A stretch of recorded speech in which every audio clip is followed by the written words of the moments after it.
Olá, eu sou o psicólogo Ricardo Chagas e no vídeo de hoje eu vou fazer uma análise psicológica do casal Joe Goldberg e Love Quinn, da série original da Netflix, You. Mas antes eu vou pedir para você se inscrever no canal, ativar o sininho e deixar o like.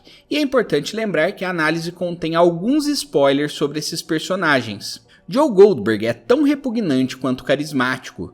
Mesmo cometendo vários assassinatos e outros crimes menores, seu carisma provém da sua necessidade obsessiva de encontrar alguém com quem possa verdadeiramente se conectar. Apesar dessa necessidade de conexão ser inerente à própria essência humana, os comportamentos obsessivos do protagonista têm origem em dois transtornos do grupo B dos transtornos da personalidade, o da personalidade narcisista e o da personalidade antissocial. Caso você queira saber mais sobre esses transtornos, eu vou deixar o link aqui no card do vídeo onde eu os explico em mais detalhes.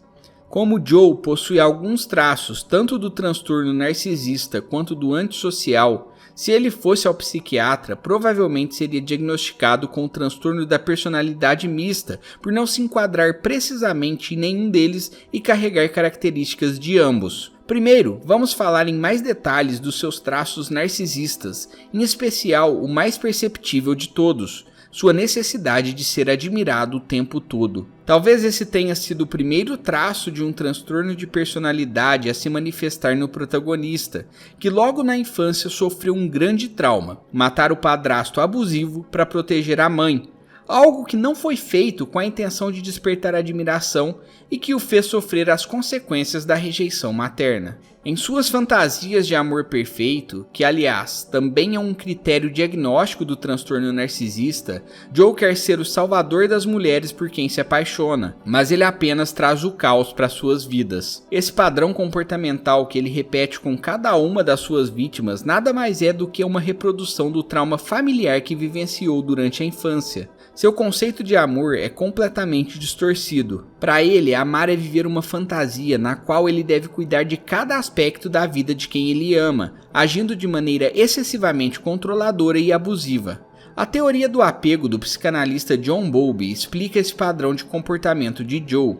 Segundo Bowlby, a criança necessita de uma figura preferencialmente materna e que não necessariamente precisa ser a mãe biológica para ser capaz de se vincular social e emocionalmente às outras pessoas. Desde a infância, Joe sempre procurou essa figura materna, que inicialmente era sua mãe biológica. Depois, essa referência se tornou a enfermeira do orfanato, e durante a idade adulta, todas as mulheres por quem se apaixonou. O apego constrói, portanto, toda a base de segurança para o comportamento exploratório e para o desenvolvimento da personalidade de uma pessoa. Quando uma criança, assim como Joe, não tem um referencial adulto adequado durante a infância, é mais propensa a desenvolver transtornos da personalidade no futuro.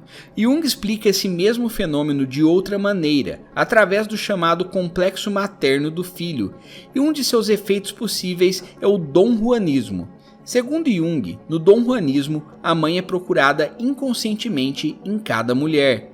Uma vez que complexo materno é um conceito da psicopatologia, ele vem sempre associado à ideia de dano e sofrimento. O que ocorre basicamente é que Joe tenta encontrar nas mulheres por quem se apaixona o amor materno que não teve durante a infância.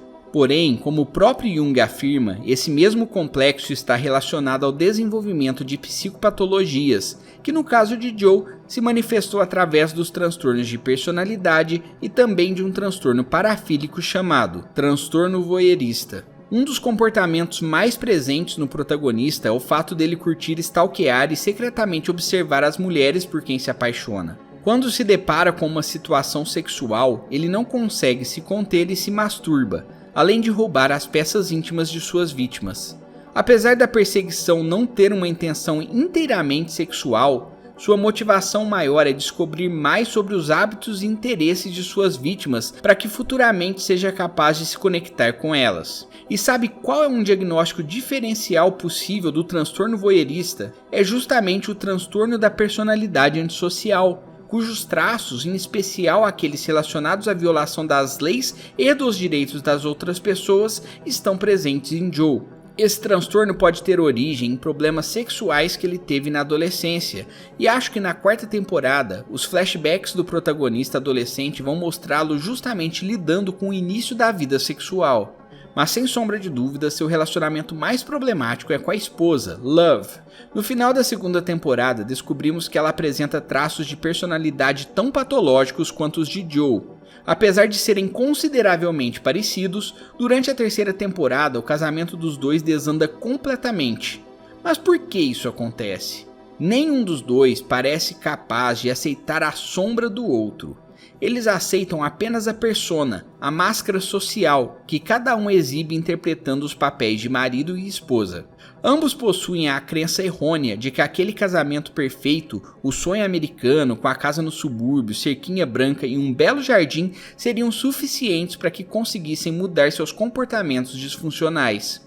Mas não é isso que acontece. Nessa nova temporada, Joe ainda exibe seus comportamentos antissociais e voyeuristas. Ele é incapaz de abandonar a adrenalina causada por eles. E Love continua agindo de maneira impulsiva. Inclusive, eu acredito que ela também tem o transtorno de personalidade mista e, como marido, possui traços relacionados ao transtorno antissocial e ao narcisista. Entretanto, diferente de Joe, ela tem ainda diversos traços relacionados ao transtorno borderline. Ela se esforça desesperadamente para evitar o abandono, tem comportamentos sexuais impulsivos, instabilidade emocional e também uma raiva intensa e uma grande dificuldade em controlá-la.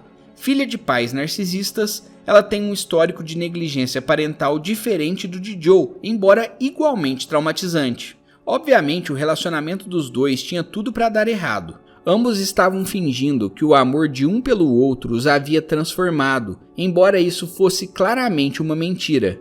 Aquele relacionamento estava fadado ao fracasso desde o início, porque os dois esperavam que o outro mudasse, embora nenhum deles estivesse realmente disposto a mudar. Muitas vezes a gente faz exatamente como eles. Nós até mudamos nossa persona, mas somos incapazes de mudar a raiz do problema, que é interna. Em um contexto de relacionamento, um marido infiel pode até se desculpar para sua esposa e usar uma máscara de marido perfeito temporariamente. Entretanto, se não for capaz de encarar e modificar os conteúdos sombrios de seu inconsciente, uma hora ou outra voltará a repetir seus comportamentos de infidelidade. Joe e Love deveriam ter insistido na terapia de casal e, além disso, feito terapias individuais.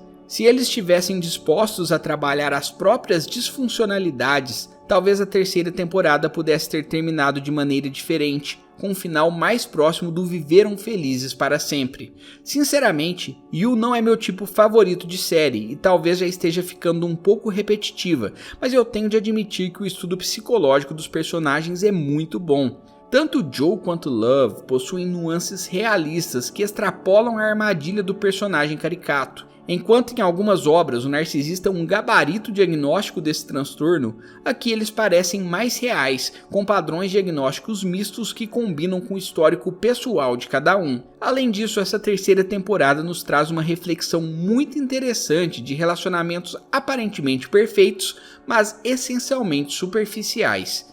E qual é a sua opinião sobre You? Deixa aí nos comentários, cuide bem da sua saúde mental e até a próxima.